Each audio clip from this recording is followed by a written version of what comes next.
Viewers, আজকে দুর্দান্ত একটি টপিক নিয়ে আপনাদের সামনে হাজির হয়েছি। টপিকটি হলো নারী সংস্কার কমিশনের বিতর্কিত 3টি সুপারিশে ঘোর আপত্তি এবং নারী বিষয়ক সংস্কার কমিশনের কিছু সুপারিশ নিয়ে হাইকোর্টে রিট করা হয়েছে।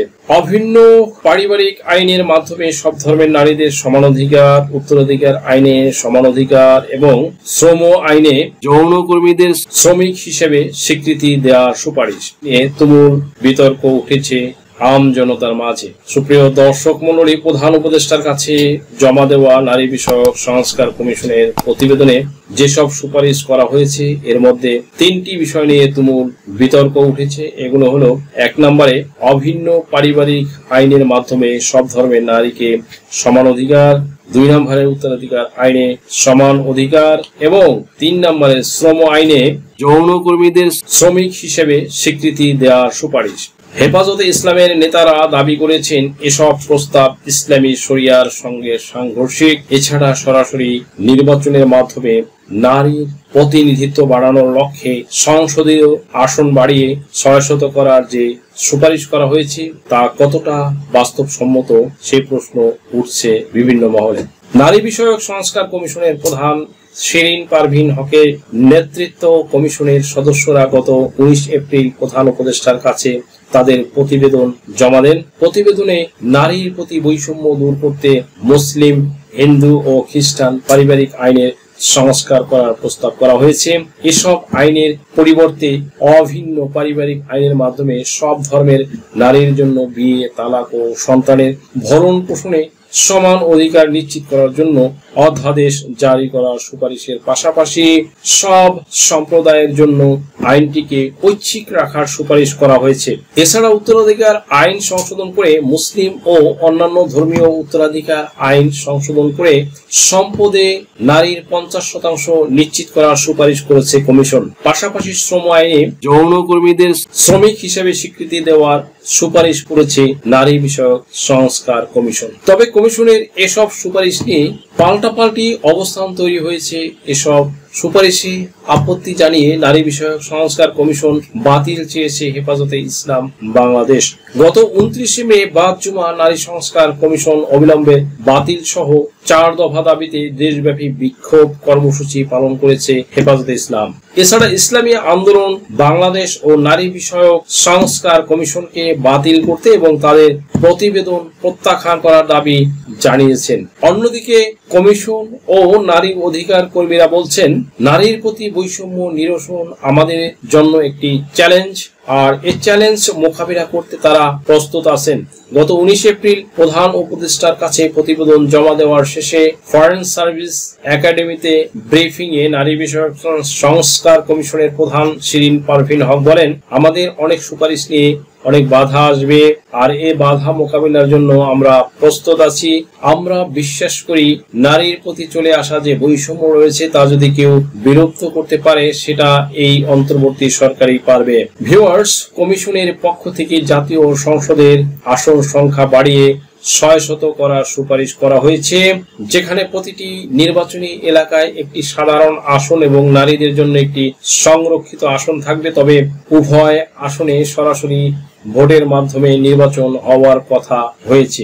এই সুপারিশকে অনেকটা অবাস্তব বলা হলেও এ বিষয়ে শিরিন পারভীন হক বলেন, দেশের জনসংখ্যার অনুপাতে জাতীয় সংসদে 300 আসন পর্যাপ্ত নয়। 600 আসন এই জনসংখ্যার তুলনায় খুব বেশি নয়।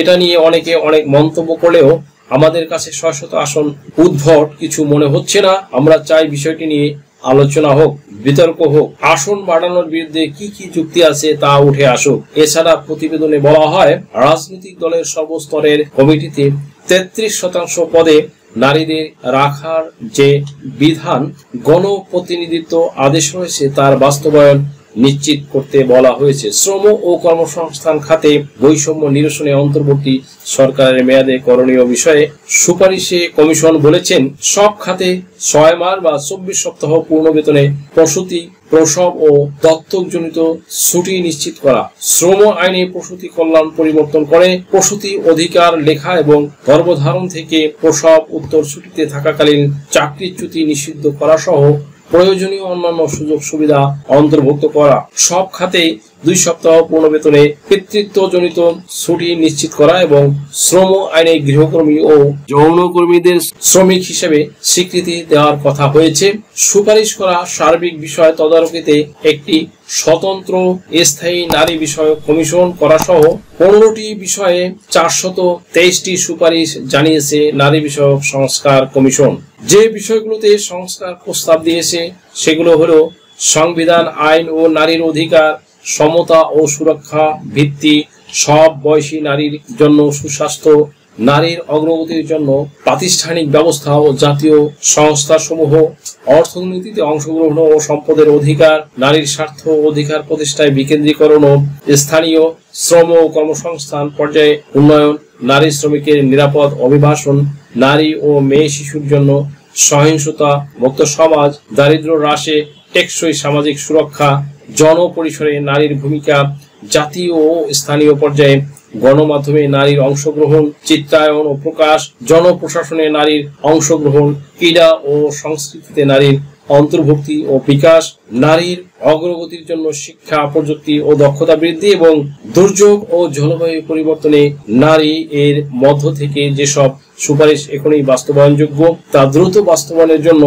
সংশ্লিষ্ট মন্ত্রণালয় ও বিভাগকে নির্দেশ দিয়েছেন প্রধান উপদেষ্টা doctor Mohammad Yunus.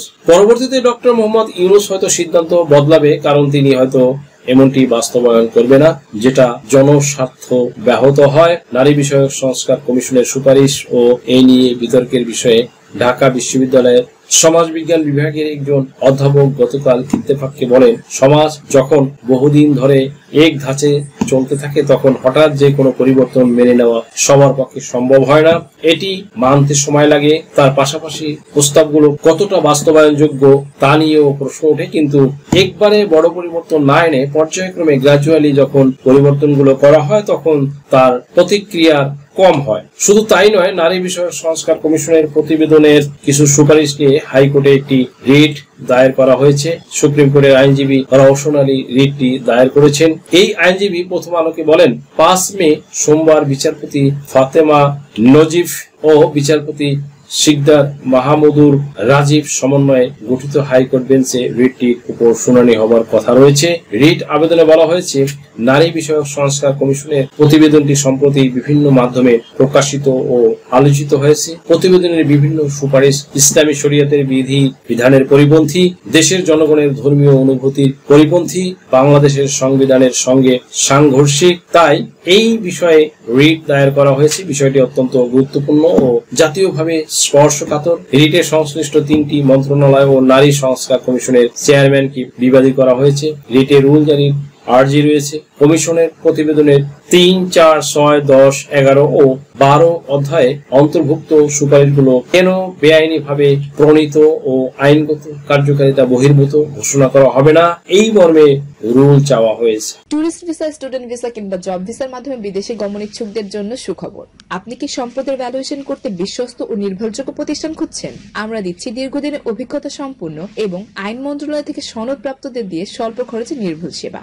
Asset valuation, property valuation, sponsor affidavit, support affidavit, DD summary, notary ও অনুবাদ সহ আনুষঙ্গিক সকল ধরনের ডকুমেন্ট দেশে বিদেশ থেকে নিতে চাইলে আজই ডায়াল করুন 0172458388 নম্বরে।